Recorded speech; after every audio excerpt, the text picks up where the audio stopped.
मुंबई. महाराष्ट्रातील कांदिवली पोलिसांनी बीएमसी रुग्णालयात काम करणाऱ्या 40 वर्षीय सफाई कामगाराला अटक केली आहे.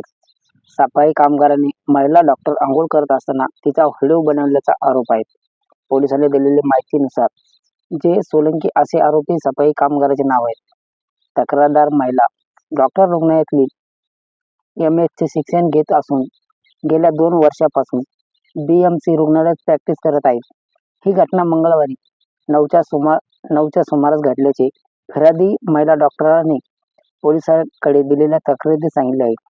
ती तिच्या खोलीच्या बाथरूममध्ये अंघोळ करत असताना आरोपी जय सोळंकी यांनी खिडकीवर फोन ठेवून तिचे रेकॉर्डिंग सुरू केले.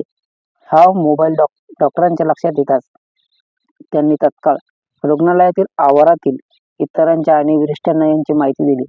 त्यानंतर काही काळातच